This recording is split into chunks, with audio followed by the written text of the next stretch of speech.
Hello students, welcome to engineering assignments. Engineering അസൈൻമെൻറ്റ്സിൽ ഇന്ന് നമ്മൾ പഠിക്കാൻ പോണത് ഹിഡൻ മാർക്കോവോ മോഡലാണ്. അപ്പോൾ കഴിഞ്ഞ വീഡിയോയിൽ ഞാൻ ഹിഡൻ മാർക്കോവോ മോഡലിൻ്റെ ഇൻട്രൊഡക്ഷൻ തന്നിട്ടുണ്ടായിരുന്നു. ഇപ്പോൾ നമ്മൾ ഹിഡൻ മാർക്കോവോ മോഡൽ ഡീറ്റെയിൽ ആയിട്ട് പഠിക്കാൻ പോവാണ്. അപ്പോൾ നമുക്ക് നോക്കാം എന്താണ് ഹിഡൻ മാർക്കോവോ മോഡൽ എന്ന്. അപ്പോൾ നമ്മൾ ടേംസ് എല്ലാം പഠിച്ചു കഴിഞ്ഞു.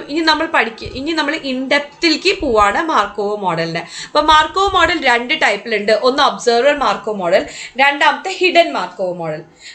ഒബ്സർവർ മാർക്കോവോ മോഡൽ എന്ന് പറഞ്ഞാൽ the state of the system at any time can be directly observed. Next is hidden Markov model. Hidden Markov മോഡലിൽ നമ്മൾ സ്റ്റേറ്റിനെ ഡയറക്ട്ലി ഒബ്സർവ് ചെയ്യാൻ പറ്റില്ല. ഓക്കെ, അതിനെയാണ് നമ്മൾ ഹിഡൻ മാർക്കോവോ മോഡൽ എന്ന് പറയുന്നത്. So observer Markov model, let O be the observation of length t. Next, particular observation of the sequence q is equal to q1 to qt വരെ നിങ്ങൾക്ക് തന്നിട്ടുണ്ട്. Okay, next we calculate the probability p O is equal to q as follows. Like it will be probability of that first observation into probability of q1 given q2. Okay, next into probability of q2 given q3. അങ്ങനെ probability of qt given qt minus 1. Now this can be represented as pi into q1, that is your initial probability, into a q1 into q2 എന്നാണ് എഴുതേണ്ടത്, into a q2 into q3 till a qt minus 1 qt. ഈ ക്വസ്റ്റ്യനിൽ നമ്മുടെ അടുത്ത് probability of A observer sequence നമ്മൾ കണ്ടുപിടിക്കണം. അപ്പോൾ അതിന് വേണ്ടിയിട്ട് ഇവിടെ ഞാൻ തന്നിട്ടുള്ളത് സീക്വൻസ് തന്നിട്ടുള്ളത് ബുള്ള്, സ്റ്റാഗ്നൻറ്റ്, ബിയർ എന്ന് പറഞ്ഞിട്ടുള്ള വീക്കുകളാണ്. അപ്പോൾ ബുള്ളിന് ഞാൻ S1, സ്റ്റാഗ്നൻറ്റിനെ ഞാൻ S2 എന്നും ബിയറിനെ ഞാൻ S3 എന്നും ബിയറിനെ വീണ്ടും ഞാൻ S3 എന്നാണ് റെപ്രസെൻറ്റ് ചെയ്തിരുന്നത് നമ്മൾ ഇത്രയും നേരമായിട്ട്. അപ്പോൾ നമ്മളിവിടെ എന്ത് ചെയ്യണം എന്ന് വെച്ചാൽ പ്രോബിലിറ്റി കണ്ടുപിടിക്കാൻ വേണ്ടി നമ്മൾ എന്ത് ചെയ്യുമെന്ന് വെച്ചാൽ probability of S1 into probability of S2 given S1 into probability of S3 given S2 into probability of S3 given S3 ചെയ്യണം. സോ ഇവിടെ നമുക്ക് പൈ തന്നിട്ടുണ്ട്. പൈയുടെ മെട്രിക്സ് ആണ് ഈ കാണുന്നത്. അതേപോലെ തന്നെ നമുക്ക് പി തന്നിട്ടുണ്ടായിരുന്നു. പിയുടെ മെട്രിക്സ് ആണ് ഈ കാണുന്നത്. അത് നമ്മുടെ എ മെട്രിക്സ് ആണ് കേട്ടോ. അപ്പം നമ്മൾ എന്ത് ചെയ്യണം?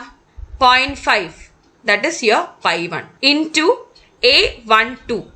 So this is 12, so that 0.075 into A23, which is the 23 is 0.05 into A33 എന്ന് പറഞ്ഞാൽ ഇതായിരിക്കും 0.25. അപ്പോൾ നമുക്ക് അവസാനം ഇതായിരിക്കും നമ്മുടെ ആൻസർ കിട്ടുന്നത്. So that was about the observer Markov model. Next we are going to study hidden Markov model. So emissive probability, ഇവിടെ വരുന്ന പ്രോബിലിറ്റിനെ എമിസീവ് പ്രോബിലിറ്റി അല്ലെങ്കിൽ observational simple probability distribution BJ(k) വെച്ചിട്ടാണ് റെപ്രസെന്റ് ചെയ്യുന്നത്. അപ്പോൾ ഇവിടെ ഒരു കാര്യമുണ്ട്. ഇവിടെ നമുക്ക് ഒരു വെതർ കണ്ടീഷൻ തന്നിട്ടുണ്ടാവും. ഈ വെതർ കണ്ടീഷൻ തന്നിട്ട് ഇവിടെ സ്റ്റേറ്റ്സ് തന്നിട്ടുണ്ടാവില്ല. ഓക്കെ, ഇവിടെ സ്റ്റേറ്റ്സ് എഴുതിയിട്ടുണ്ട്, പക്ഷെ ഇത് നമുക്ക് തന്നിട്ടുണ്ടാവില്ല. അത് നോട്ട് ഒബ്സർവബിൾ ആണ്.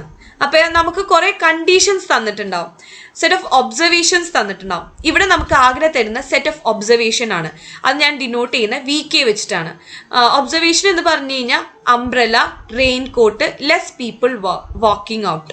ഓക്കെ, സോ സണ്ണി കണ്ടീഷൻ ആണെങ്കിൽ ഇവിടെ നമുക്ക് വരുന്നത് നമുക്ക് വേണമെങ്കിൽ അംബ്രല ഉപയോഗിക്കാം, അത് ചെറിയ ശതമാനം. റെയിൻ കോട്ട് നമ്മൾ ഉപയോഗിക്കില്ല, കൂടുതൽ ആൾക്കാർ പുറത്ത് നടക്കുന്നുണ്ടാവും. റെയിനി സീസൺ ആണെങ്കിൽ അംബ്രല ഉണ്ടാവും, അംബ്രലയുടെ വാല്യൂ ഹൈ ആയിരിക്കും, റെയിൻ കോട്ടിന്റെ വാല്യൂ ഹൈ ആയിരിക്കും. Less people walking out also it will be high. Next it will be the snowy condition. Snowy കണ്ടീഷനിൽ അംബ്രലയുടെ വാല്യൂ ലെസ് ആയിരിക്കും, റെയിൻ കോട്ടിന്റെ വാല്യൂ ലെസ് ആയിരിക്കും. അതേപോലെ പക്ഷെ less people may be walking out.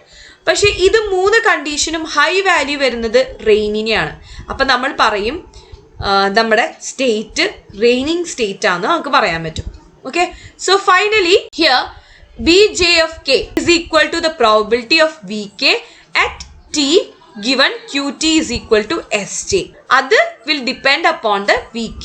So it will depend upon the set of observation. That is hidden Markov model. So hidden Markov model നമ്മൾ ഇങ്ങനെയാണ് categorise ചെയ്യുന്നത്. There will be number of states, say n, from S1 to Sn. Number of observation symbols ഉണ്ടാവും M, and let the observation symbols be V1 to Vm. Then The state transition probability is specified by n into n matrix, that is written as A matrix, which is equal to A of j. Then Aij is equal to P Qt plus 1 is equal to Sj given Qt is equal to Si. Nature probability of the future will depend upon the probability which is happening now.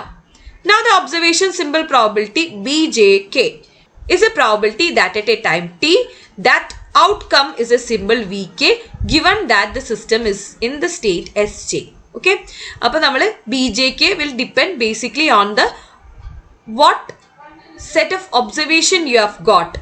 It will depend on that. Okay, here initial probability will be given, that is pi is equal to P, Q1 is equal to Si. So finally the hidden Markovo model can be written as lambda is equal to A B pi.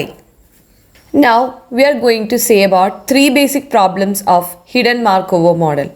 അതിനകത്ത് ആദ്യം വരുന്ന problem എന്ന് പറഞ്ഞാൽ evaluation problem ആണ്. Suppose you are given with an observation sequence O is equal to O1 O2 till OT. അങ്ങനെയാണെങ്കിൽ hidden Markov മോഡലിൽ നമുക്ക് എഴുതാം lambda is equal to A B and pi. Now ഇനി നെക്സ്റ്റ് കാര്യം നമ്മൾ നോക്കേണ്ടതെന്ന് വെച്ചാൽ how can you efficiently compute P of O given lambda. So that is a problem. So the probability of the observation sequence O is given by the model lambda. അടുത്ത problem എന്ന് പറഞ്ഞു കഴിഞ്ഞാൽ finding state sequence problem. Okay, so given an observation O and there is a hidden Markovo model, then how will you find the state sequence is a problem. Q is equal to Q1 Q2 to Qt, which has the highest probability of generating O.